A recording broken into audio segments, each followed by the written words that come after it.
우리가 지난 한 주간 동안 고난 주간을 쭉 지내오면서 예수님께서 마지막 한 주간을 어떻게 지내오셨는가 하는 것들을 우리가 하루하루 생각을 하면서 한 주간을 보냈습니다. 우리가 그 주간에는 특별히 고난 주간과 관계된 메시지를 나누었는데, 이제 오늘부터는 우리가 누가복음 읽었던 그 말씀의 본문으로 다시 돌아가서 또 한 장씩 읽어가게 될 것입니다.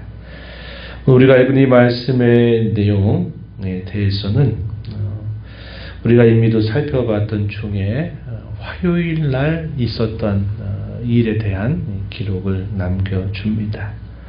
그 일들이 어떤 일들인가 우리가 다시 짚어보면, 월요일 날 성전을 정화하신 사건을 하시면서 성전에 대한 심판을 예고하셨어요. 그리고 예수님은 그의 죽으심과 부활을 통해서 새로운 성전을 세우실 것을 보여주시는 겁니다. 그래서 이 성전을 정한 사건 직후에 종교 지도자들이 내가 도대체 무슨 권위를 네가 가지고서 이런 일들을 하느냐, 너에게 도대체 그런 일을 할 수 있도록 권위를 부여한 자가 누구냐 하는 그런 질문을 통해서 예수님과 긴 논쟁이 벌어지는 내용들이 이제 기록되는 것이 누가복음 20장 1절로부터 21장 4절까지 이어지게 됩니다. 우리가 이 내용들에 관해서는 자세한 생각들을 살펴보지 않았는데, 오늘 말씀을 좀 짚어보게 되면 무슨 권위로 이런 일을 하는가, 도대체 이 권세를 준 이가 누구인가 라고 묻자 예수님이 반문을 하시죠. 그렇다면 요한이 베푼 세례가 하늘로부터 온 것이냐, 사람에게서 주어진 것이냐 라고 반문하면서, 내가 이것에 대하여 대답을 하게 되면 나도 무슨 권위로 이렇게 하고 이 권위를 누가 주었는지 이야기해 주겠다 대답을 하셨습니다. 그러자 이 사람들이 고민에 빠지죠. 만약에 하늘로부터다 라고 하면 왜 그의 가르침을 따르지 않았느냐 하는 것으로부터 비난을 피할 수가 없고, 또 반대로 사람으로부터 왔다라고 말하면 사람들이 다 이 요한을 선지자라 알고 있는데 그의 권위를 그렇게 무시하게 된다면 사람들이 그들을 가만두지 않을 것이다 라는 이런 생각을 한 겁니다. 그래서 이 사람들이 고민 끝에 모르겠다 이렇게 하고 지나가 버리면서 나도 너희에게 말하지 않겠다 이런 말씀을 하십니다. 당시 종교 지도자들은 자신들이 가르치는 종교적인 모순도 가지고 있으니까 그것을 거절하면 안 될 것이고, 또 하나는 그들이 얼마나 사람들을 두려워하고 있는가 그것도 보여줍니다. 그래서 이들의 실상이 이런 것들을 통해서 잘 드러나는 거죠. 하나님을 경외하는 것도 아니고 그들의 종교에 대한 깊은 신앙의 고백도 있는 게 아니고, 그렇다고 또 반대로 사람들을 또 그렇게 또 두려워하는 것입니다. 참 이것도 저것도 아닌 애매한 태도를 취하고 있었다는 것을 우리가 이 사건들을 통해서 보게 돼요.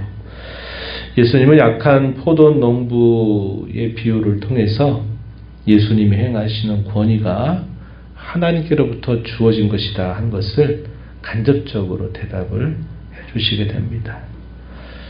포도 소출 얼마를 반칙하려고 멀리 떠나 있는 주인이 종들을 향해서 포도원을 보내달라라고 하는 요청을 하는데 이 종들이 계속 거부합니다. 주인에게 들었던 그 명령을 거절하면서 이 종들을 때리고 또 이들에게 큰 해를 입히면서 거절합니다. 이 주인이 아들을 보내면 아들은 상속자니까 귀하게 여길 것이다 라고 생각을 하지만, 또 역시 이들의 생각은 이 아들을 우리가 죽이면 이 포도원을 우리가 차지할 수 있지 않겠냐 하는 것을 말하면서 이 아들을 죽였다고 하는 겁니다. 누구를 말하는 것일까요? 하나님께서 그의 아들이신 예수 그리스도를 보냈음에도 불구하고 이 아들의 권위를 무시하고 그를 처단하게 되므로 그들이 어떤 결과를 받게 될까 할 때 그 주인이 그 악한 농부들을 진멸하지 않겠느냐 하는 말씀을 하시면서 예수님의 이 권위를 부정하고 그의 말씀을 듣지 않는 자들에게 닥칠 심판을 이걸 통해서 예고하시는 겁니다.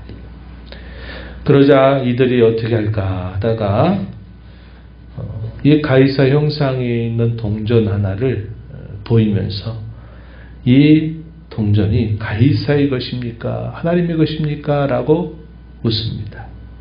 이들이 올무를 놓는 이유는 그거죠. 만약에 이게 가이사의 것이다 라고 말하면 유대인들에게 미움을 받을 것이다 라는 겁니다. 당시 이 로마의 통치를 싫어했던 유대인들을 적극 반대하는 태도이기 때문에 이 백성들의 밀란에 몰아넣을 수 있는 책잡거리가 되고, 또 반대로 이것이 하나님의 것이다 라고 할 때는 또 누구에게 고소를 하느냐, 당시 로마 황제에 대한 권위에 대한 저항이다, 이렇게 또 생각을 할 수 있었던 겁니다. 그래서 이렇게 답변해도 저렇게 답변해도 예수 너는 분명히 이 올무에 걸려들 거다 하는 이런 질문을 던진 것인데, 예수님은 어떻게 하셨어요? 가이사의 것은 가이사에게 바쳐라, 그러나 하나님의 것은 하나님께 바쳐라, 이렇게 말씀하시면서 이 두 가지 어떤 올무에도 걸려들지 않는 예수님의 이 지혜로운 답변이 나타나게 됩니다. 그리고 나서 이제 오늘 읽은 본문 이야기가 등장해요. 어떤 이야기냐? 당시 종교 지도자들 가운데 여러 종파가 있었는데 그들 가운데 이 사두개인들 같은 경우에는 그들의 다른 신앙을 가지고 있었어요. 이들은 부활이라고 하는 것 자체를 없다고 믿고 가르치는 사람들입니다.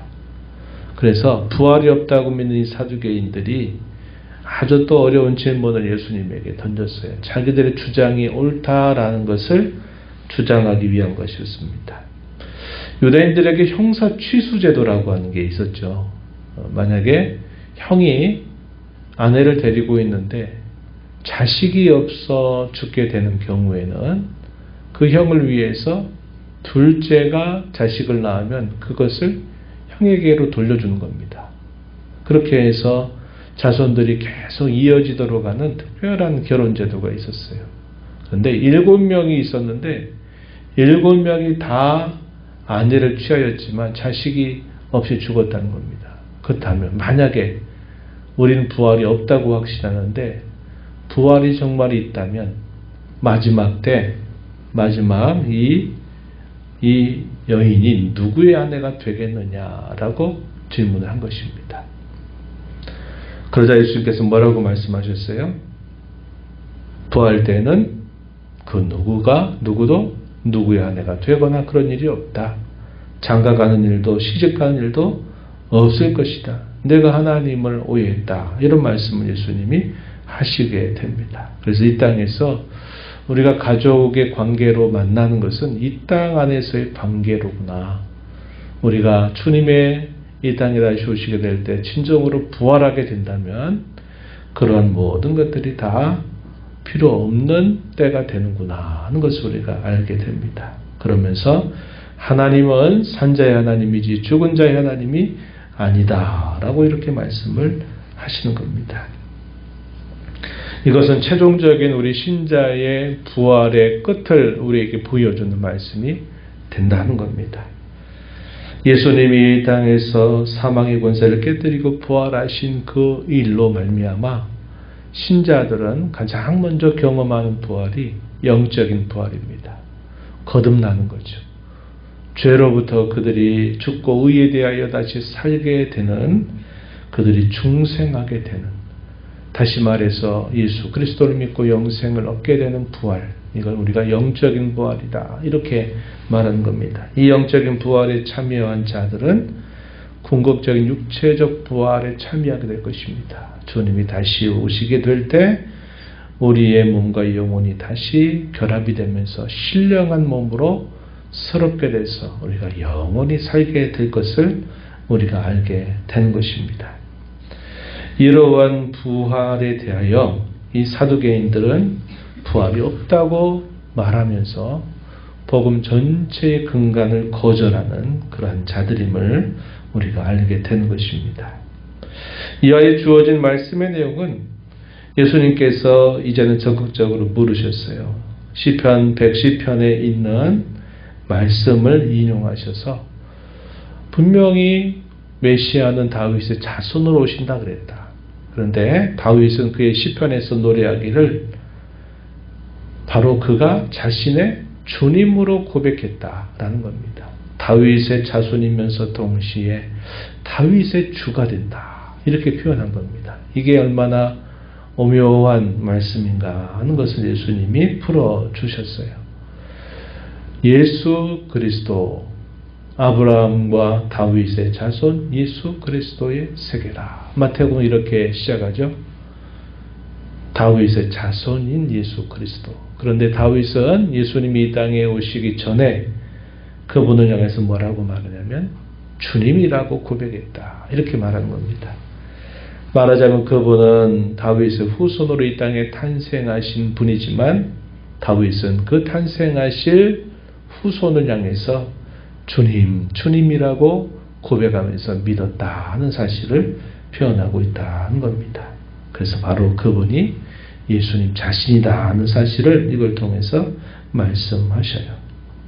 그러면서 이 서기관들을 당시 종교 지도자들을 포함해서 이들을 향해서 이들은 헛된 헌신들을 하는 자들이고 이들은 결국 종교를 자기를 위한 수단으로 삼는 자들이다 하는 사실을 보여주고 사람들로부터 칭찬받고 영광받는 것에 급급한 사람들이다 하는 것을 예수님이 경계하고 계시다 하는 겁니다. 긴 옷을 입고 시장에서 사람들에게 문안받기를 좋아하고 회당에서는 높은 자리에 앉기를 좋아하고 잔치 자리에 초대를 받으면 또 잔치 자리에서 윗자리를 좋아하는 사람들이다. 사람들이 자기를 우러러보고 사람부터 칭찬받는 것을 자기들의 최고의 덕목으로 삼고 살아가는 사람들이다.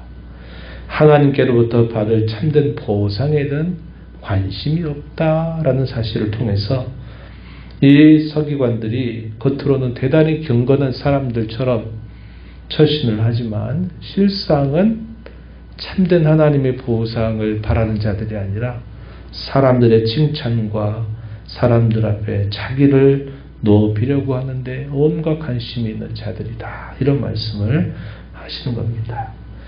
그러면서 이와 관계에서 좀 반대되는 경우 21장으로 가서 보면 한 과부가 자기가 있는 돈 가운데 2렙돈을 헌금하는 것을 말씀하시면서 이 과부는 자기 모든 것을 하나님 앞에 다 드렸다 하는 것으로 예수님이 칭찬하시는 말씀이 소개가 됩니다.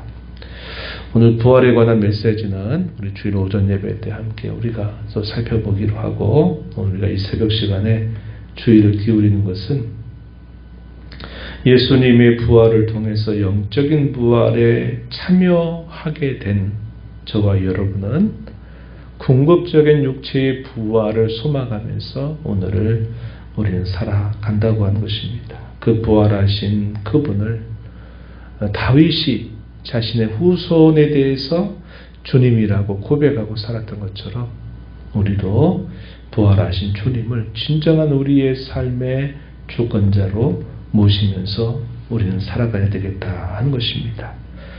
세상에서 사람들의 자랑과 자기 보상을 바라고 세상으로부터 모든 것을 얻으려고 하는 신앙의 자세가 아니라 부활하신 주님이 우리에게 참된 하늘의 보상을 줄 것을 우리가 믿고 신뢰하면서 그 부활의 주님 앞에 늘 겸손하고 그 주님 앞에 참된 헌신과 사랑을 드리며 살아가는 저와 여러분이 되어야 하겠습니다. 이런 은혜가 이 새벽에 주 앞에 나오신 모든 여러분들에게 함께 하기를 진심으로 축복합니다. 하나님 아버지 감사합니다. 주의 부활을 생각하면서 이 새벽을 깨워 또 오늘도 아버지 앞에 저희들을 불러주셔서 감사합니다. 주님의 부활이 없었다면 저희가 이 땅에 존재할 수도 없고 이 세상이 계속 유지될 수도 없었을 것입니다. 주의 부활을 통하여 여전히 이 세상은 하나님께서 뜻하시고 원하시는 바를 따라서 계속적으로 주의 뜻을 이루는 역사를 따라 진행되게 하셨으며 또 오랜 세월이 흐른 지금에도 주의 부활이 바로 저희들의 부활임을 알게 하셔서 거듭나게 하시고 하나님의 자녀가 되게 하시고 주의 부활의 생명을 가지고 저희가 이 짧은 인생뿐만 아니라 영원을 잇대어 살아가는 귀한 복음 받은 자임을 알게 하시니 감사합니다. 부활하신 주님, 저희 마음의 참된 주인으로 모시고 우리의 뜻과 기대를 이루기 위해서 주의 이름을 도용하는 자들, 수단으로 사용하는 자들이 아니라 부활하신 주님을 늘 기대하고 바라며 섬겼던 다윗의 모습처럼 저희도 그 주님을 참된 주님으로 모시고 주님의 뜻을 따라서 주님 기뻐하시는 삶을 살아가는 저희들의 삶이 되도록 인도하시고 이 땅에서 세상 사람들로부터 얻고자 하는 모든 자랑거리와 자기 보상을 거절하고 우리 주님께로부터 받을 참된 하늘의 보상을 바라면서 주님을 참되게 섬겨가는 저희들 되도록 인도하여 주시옵소서. 은혜의 보좌 앞에 나와서 아버지의 은혜를 구하는 모든 심령들 간구를 들어주시고 응답하여 주시고 복된 또 부활절을 통하여 부활의 기쁨과 참 소망이 저들뿐만 아니라 우리 모든 성도에게 차고 넘치는 귀한 날 되도록 은혜를 베풀어 주옵소서. 예수님 이름으로 기도하옵나이다. 아멘.